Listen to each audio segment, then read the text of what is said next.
Bab 306. Ningsi sangat takut bahwa lututnya hampir menyerah. Siapa yang bilang dia punya nyali? Bahkan ketika dia memasuki rumah sebelumnya, itu karena dia terlalu takut untuk mengabaikan perintahnya. Ningsi berdiri diam, satu kaki di depan yang lain, dan sebuah tangan menyeret kotaknya. Dia tidak berani bergerak lagi. Dia dengan hati-hati mengamati ekspresi Lu Tingqiao. Sayang sekali iblis itu sangat terampil, dia tidak tahu apakah dia hanya bercanda atau dia sedang serius. Ningsi terus berpikir, lalu sebuah ide muncul di kepalanya dan dia dengan cepat berkata, siapa itu lagi? Ah, Tagore. Tagore berkata sebelumnya, jika Anda mencintai seseorang, Anda harus membiarkan cinta Anda mengelilingi mereka seperti sinar matahari, dan membebaskan mereka. Lu Tingqiao menyeringai.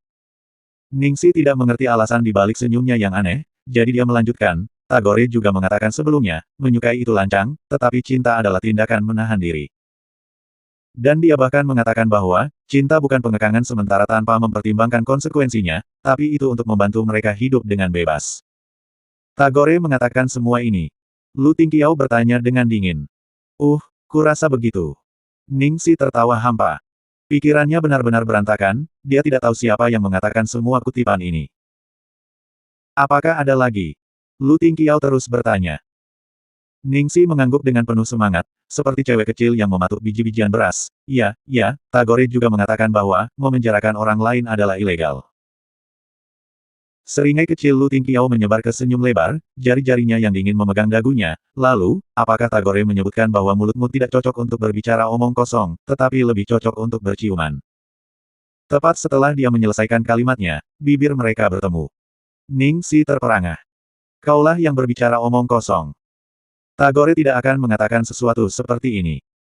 Dalam keterkejutan, kotak itu jatuh dari tangan Ningsi, diikuti dengan suara keras, bam, dari pintu berat yang menutup. Ningsi jatuh ke belakang ke ranjang empuk. Lu Tingqiao hanya berdiri di depan tempat tidur, perlahan, dan elegan, melepas mantelnya. Pikiran yang tidak murni tentang bagaimana bosnya membuka pakaian dirinya melewati pikirannya. Dia menggelengkan kepalanya dan mencoba menenangkan diri, dengan cepat berkata, CEO Lu, kamu harus tenang. Melakukan kejahatan untuk seseorang seperti aku benar-benar tidak layak, aku bisa mengajarimu meditasi, itu bekerja seperti pesona. Saat dia mengoceh, Lu Tingqiao sudah melepas mantelnya dan dia mulai mendekatinya. Melihat betapa dekatnya nafas pria itu kepadanya, dia merasa terpojok dan dia berteriak, Lu Tingqiao. Jangan berani-berani melewati batas. Jangan memaksaku untuk menggunakan kekerasan kepadamu. Alih-alih mundur karena reaksi defensif memanggilnya keluar, pria itu menunjukkan ekspresi puas. Dia benar-benar mengabaikan peringatan gadis itu dan terus mendekat. Sial. Hanya karena saya tidak menunjukkan apa yang bisa saya lakukan bukan berarti saya bisa dimanfaatkan. Ningsi mendorong lututnya ke depan dan mencoba membuat celah untuk dirinya sendiri. Pada akhirnya, sebelum dia bisa melakukan sesuatu lebih jauh, dia merasakan sensasi dingin di pergelangan tangannya dan mendengar clicking, dia diborgol. 307, apa kau yakin ini milikku? Ningsi tertegun, menatap bagian lain dari borgol yang diborgol di pergelangan tangan Lu Tingqiao. Melihat borgol merah muda, Ningsi meledak dengan marah, Lu Tingqiao, Anda telah melewati batas. Beraninya Anda menggunakan hal yang menjijikkan seperti itu. Lu Tingqiao mengangkat alisnya sedikit, kamu yakin ini milikku? Jika tidak, itu tidak bisa menjadi milikku, bukan? Dia merasa ada yang aneh.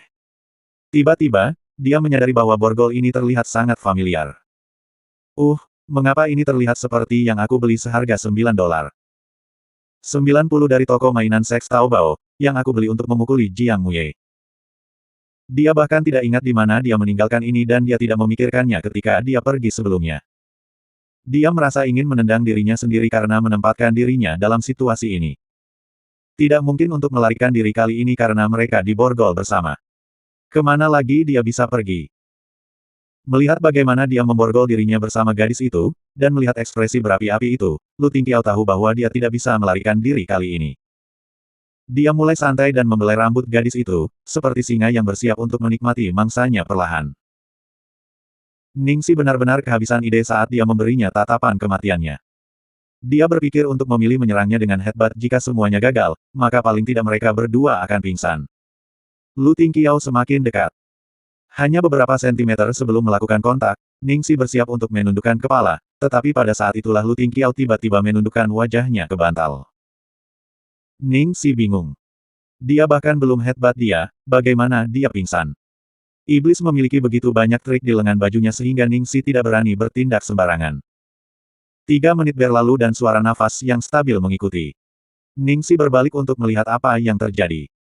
Dia melihat Lu Tingqiao menutup matanya, dan dia tertidur lelap. Dia tertidur. Dia takut mati dan dia tertidur. Ning Si mengamati wajahnya dengan cermat, pucat dan kelelahan yang tertulis di seluruh wajahnya. Satu sisi wajahnya dan sudut mulutnya tampak sedikit merah dan bengkak, seolah-olah dia mendapat tamparan dari seseorang. Siapa yang berani menamparkan iblis? Tanpa banyak bertanya, itu pasti ayah iblis. Saat itu, dia telah membuat Ning Si mendorong semua kesalahan padanya. Siapa yang tahu jika ayahnya melakukan sesuatu padanya setelah dia pergi? Dia juga menyadari bahwa dia telah kehilangan banyak berat badan. Oh sial. Jika dia terus berbaring di tempat tidur dengan Lu Tingqiao seperti ini, itu mungkin tidak akan berjalan dengan baik. Dia hampir tidak menahan diri di depan pria ini. Itulah tepatnya mengapa dia menghindarinya, untuk mencegah situasi seperti ini, untuk mencegah dirinya menjadi lunak untuknya. Bam! Pintu terbanting terbuka tepat saat Ning Si mulai merasa cemas. Lu Jingli yang muncul, bro, saya punya sesuatu yang mendesak, Tuan kedua. Tolong bantu saya. Ning Si meraih kesempatannya dan meminta bantuan. Bam! Lu Jingli menutup pintu dengan cepat dan pergi, seolah-olah dia tidak muncul begitu saja. Bab 308. Ning Si terdiam. Bukankah dia mengatakan itu adalah sesuatu yang sangat mendesak? Bagaimana dia bisa lari begitu saja? Untung dia membawa telepon, jadi Ning Si cepat-cepat memanggil Lu Jingli, kamu sial. Lu Jingli, kamu ada di mana? Bagaimana kamu bisa kabur begitu saja? Apakah aku bukan temanmu? Ning Si memarahinya dengan suara rendah ketika akhirnya, dari ujung telepon datanglah pertahanan Lu Jingli yang lemah. Tidak, aku selalu menganggapmu sebagai saudara ipar perempuanku. Kamu, Ning Si hampir meledak karena marah. Xiao Qi, bukan karena aku tidak ingin membantumu. Itu karena, tidak apa-apa, panggilkan saja Dr. Qin panggilan dan kamu akan tahu. Qin Mufeng. Hubungannya dengan Lu Tingqiao cukup bagus, dan dia juga seseorang yang sangat mengenal Lu Tingqiao. Mungkin dia punya ide. Apakah itu karena Lu Jingli tidak ingin menyinggung perasaan saudaranya sehingga dia menyuruhnya mencari Qin Mufeng? Setelah berunding, dia dengan cepat menelepon Qin Mufeng. Halo, Ning Si. Ada apa? Qin Mufeng terdengar terkejut karena dia tidak pernah berpikir bahwa Ning Si akan memanggilnya. Dia selalu menganggap dirinya lebih rendah daripada dirinya, melihat bahwa seseorang sebagai orang yang tidak berpengalaman dan baru di industri karena dia dapat mencapai kesuksesan yang dia belum mampu. Itu sebabnya dia tidak berinteraksi banyak dengan Ning Si atau bahkan mengapa mereka berdua tidak saling menghubungi. Aku punya sesuatu yang aku butuh bantuanmu. Apakah tidak apa-apa jika kamu mampir ke Platinum Palace? Ada apa? Apakah kamu tahu tentang aku dan Lu Tingqiao? Aku kira-kira tahu sedikit. Saat ini, situasi Lu Tingqiao agak aneh, bisakah kamu datang untuk melihatnya? Mungkinkah kamu menjadi kurang kabur? Ning Si membenamkan wajahnya di tangannya. Bagaimana dia bisa menjelaskan situasi saat ini? Akhirnya, Ning Si hanya mengatakan semua yang terjadi, itulah yang terjadi, dan sekarang aku dirantai olehnya. Ujung telepon yang lain diam beberapa saat, lalu Qin Mufeng berkata, Ning Si, apakah Anda benar-benar berpikir dia akan melukaimu? Tentu saja dia tidak khawatir. Tapi di depan Qin Mufeng, dia pasti tidak akan mengakuinya, jadi dia memutuskan untuk menjadi ambigu. Aku tidak tahu, dia memang mengatakan hal menyeramkan seperti itu. Qin Mufeng dengan lembut menghela nafas, ada sesuatu yang membuat Lu Tingqiao membuat saya menjaga rahasia dari semua orang. Lu Jingli tahu, tapi dia menebaknya sendiri. Ning Si mengerutkan kening, ada apa? Sejak kamu menolaknya, dia menderita insomnia parah. Dia hanya bisa tidur paling lama 3 jam setiap hari. Wajah Ning Si menjadi gelap, bagaimana jadinya seperti ini? Qin Mufeng menjelaskan, berdasarkan pengalaman saya, itu mungkin karena dia mengalami stres psikologis yang parah. Lu Tingqiao jelas tidak berbahaya seperti yang terlihat. Dia akan melakukan apa saja untuk mencapai tujuannya. Hanya ketika itu datang kepada Anda adalah pengecualian. Agar tidak menyakitimu, dia terus menekan kepribadiannya yang sebenarnya, tetapi secara internal dia bertarung dengan dirinya sendiri. Dia khawatir bahwa jika dia melepaskan sedikit, dia mungkin kehilangan kendali atas dirinya dan melakukan sesuatu yang disesalkan. Anda harus tahu bahwa tekanan dia menghadapi sangat besar, dan dia tidak berani bersantai bahkan untuk sesaat. Pada titik ini, Qin Mufeng berhenti. Tidak masalah sebagai dokter atau sebagai teman, saya minta bantuan. Ningxi, biarkan dia tidur sebentar. Jika dia terus seperti ini, dia tidak akan bisa bertahan bahkan jika dia adalah Iron Man. Yakinlah bahwa dengan kondisi kesehatannya saat ini, dia tidak akan dapat melakukan apapun untukmu. 309, satu-satunya cara aku bisa membalasmu. Oke, mengerti. Ningxi menutup telepon dan tersenyum pahit. Memang, dia seharusnya tidak memanggil siapapun yang berhubungan dengan Lu Tingqiao.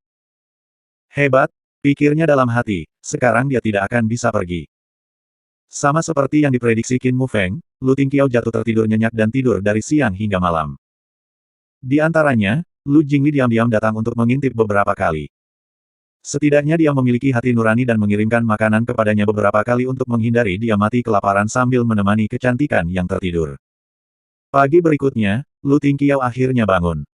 Ningxi, yang tenggelam dalam pikirannya, kembali sadar ketika dia merasakan beberapa gerakan di belakangnya. Kau bangun. Dalam keadaan pingsan, Lu Tingqiao masih agak kabur. Ketika dia melihat gadis itu, dia dengan rasa ingin tahu bertanya, mengapa kamu tidak pergi? Jika dia benar-benar ingin pergi, borgol tangan tidak akan bisa menghentikannya. Ningxi menatap lurus ke matanya, dan kemudian melepas jepit rambut dari kepalanya untuk mengambil borgol tangan. Matanya langsung gelap.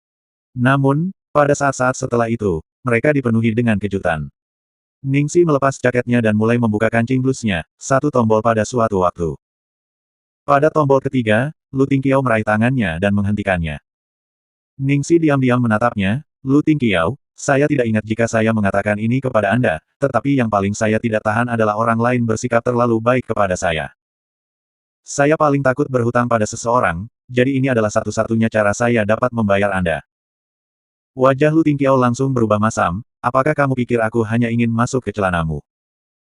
Ningxi tergagap, iya, Lu Tingqiao bisa mendapatkan wanita yang diinginkannya, bahkan mereka semua, bersih, jadi siapa yang dia pikir dia. Lu Tingqiao melanjutkan, meskipun, pada awalnya, itu karena ini. Ningxi tiba-tiba tertegun, apa? Tapi apakah kamu pikir sekali saja sudah cukup? Aku ingin memilikinya selamanya. Lu Tingqiao terus berkata. Persetan. Iblis menggoda lagi. Saat dia mendengar ini, Ningxi tidak bisa membantu tetapi menjadi merah karena malu. Lu Tingqiao hanya menunjukkan kelembutan saat dia membantunya mengancingkan blusnya lagi. Ningxi, jawab hanya satu pertanyaan, maka kamu bisa pergi. Pertanyaan apa? Orang yang kamu suka, siapa itu? Lu Tingqiao bertanya. Ketika dia mendengar pertanyaan ini, Ningxi segera menutup mulut. Berdasarkan situasi saat ini, orang yang paling masuk akal baginya adalah Jiang Muye. Tetapi sebelumnya, dia khawatir Lu Tingqiao akan melakukan sesuatu pada Jiang Muye. Beruntung dia tidak melakukannya. Pikiran Ningxi bergerak. Jika dia langsung mengatakan kepadanya sekarang bahwa orang yang dia sukai adalah Jiang Muye, dia khawatir Lu Tingqiao tidak bisa menahan diri. Maka Jiang Muye mungkin dalam kesulitan. Bahkan jika Jiang Muye adalah keponakan iblis, dia takut dia tidak akan mampu menangani serangan iblis. Jadi, siapa yang harus dia katakan? Pada saat ini, dia tiba-tiba teringat seseorang, jadi Ningxi tergagap, aku benar-benar menyebutkan ini kepadamu sebelumnya.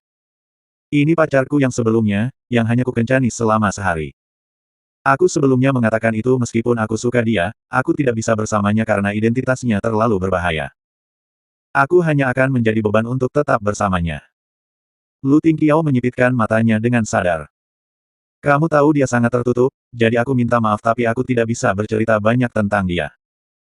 Ningxi menjelaskan dengan gugup, menunggu reaksi Lu Tingqiao. 310, memang Anda melakukan sesuatu yang buruk. Setelah apa yang tampak seperti selamanya, Lu Tingqiao tiba-tiba berkata, Ningxi, selera seseorang akan berubah. Ningxi bingung, apa? Apa maksudmu? Apa hubungannya dengan selera seseorang? Lu Tingqiao menjawab, suatu hari, Anda akan menyadari bahwa kol lebih lezat daripada wortel. Ningxi terdiam. Mungkinkah dia lebih mudah? Lu Tingqiao menyentuh kepala kecil gadis itu dan berkata, ayo, nafsu makan orang yang baru bangun adalah rakus. Ditambah lagi, dia menjatuhkan bom padanya. Fakta bahwa dia bisa mengendalikan emosinya sampai sekarang adalah keajaiban. Begitu Ningxi mendengar tentang peningkatan nafsu makannya, dia terbang dari tempat tidur. Lu Tingqiao memanggilnya dari belakang, tunggu sebentar. Apa lagi? Ningxi dengan kaku berputar. Buang semua barangmu, kata Lu Tingqiao. Aku melakukannya. Ningxi bingung. Lu Tingqiao memandangi deretan lemari pakaian di depannya dan mengingatkan, pakaian. Ningxi merasa canggung, saya tidak perlu semua ini, mereka terlalu mahal. Masalahnya bukan hanya bahwa pakaian itu mahal dan merek mewah, itu adalah bahwa dia bahkan belum pernah mendengar tentang beberapa dari mereka. Ini merek temanku, dia hanya menghadiahkannya kepadaku karena dia tidak bisa menjualnya, jadi itu tidak berharga. Jika kamu tidak mau, aku akan membiarkan Paman Yuan membuangnya, kata Lu Tingqiao. Ningxi tampak terluka, sayang sekali membuangnya. Selain itu, mereka adalah bagian dari kerja keras teman Anda. Sebenarnya, pakaian ini memang terlihat cukup bagus, teman Anda berbakat, dia pasti akan terkenal di masa depan. Harga pakaian-pakaian ini mungkin akan dihargai saat itu, meskipun Anda tidak akan menggunakannya, Anda dapat menyimpannya untuk pacar masa depan Anda atau sesuatu. Lu Tingqiao menatapnya tajam, kamu pikir aku akan memberikan pakaian pacarku di masa depan yang pernah aku berikan pada seseorang dan ditolak? Ada terlalu banyak, aku tidak bisa mengambil semuanya. Tidak ada cukup ruang di apartemen. Kamu tidak perlu khawatir tentang itu, aku akan meminta seseorang untuk mengirimkannya. Ningxi hanya ingin pergi sesegera mungkin, jadi dia buru-buru setuju, baiklah, kalau begitu. Terima kasih, CEO Lu. Sampai jumpa, CEO Lu. Dia akhirnya meninggalkan bungalow. Ningxi merentangkan tangannya ke langit dan menghela napas lega ketika teleponnya tiba-tiba berdering. Dia pikir itu adalah tim drama yang menelepon untuk memburunya, tetapi dia hampir menjatuhkan teleponnya saat melihat ide penelepon. Itu hanya menunjukkan dua huruf, yes. Itu pasti karena dia baru saja menggunakan pria ini, jadi kebetulan dia memanggilnya. Ningxi merasa tidak enak, tetapi setelah menenangkan diri untuk tidak mengungkapkan apapun, dia mengangkat telepon, halo. Apakah ada sesuatu yang buruk sekarang, bukan? Kata suara kasar dari ujung telepon. Ningxi terkejut. Kamu memang melakukannya. Kali ini dia memiliki nada percaya diri. Ningxi ingin menembak dirinya sendiri. Bagaimana dia bisa menebak? Yang dia katakan hanyalah, halo, yang sederhana. Sayangku, aku benar-benar meremehkan sarafmu, katanya berbahaya. Ningxi terkejut lagi, namun orang lain mengatakan dia punya saraf. Sepertinya jika aku tidak segera kembali, kamu akan benar-benar selingkuh. Ningxi tidak tahan lagi, sejak kapan aku menipu kamu? Tidak mungkin, aku tidak ada hubungannya sama sekali denganmu. Bagaimana aku bisa menipu kamu? Ini Lu Tingqiao, bukan? Ningxi menegang ketika dia mendengarnya mengatakan nama Lu Tingqiao, jika kamu berani melakukan sesuatu padanya, aku tidak akan membiarkan kamu pergi. Selanjutnya bab 311, kau jatuh cinta padanya.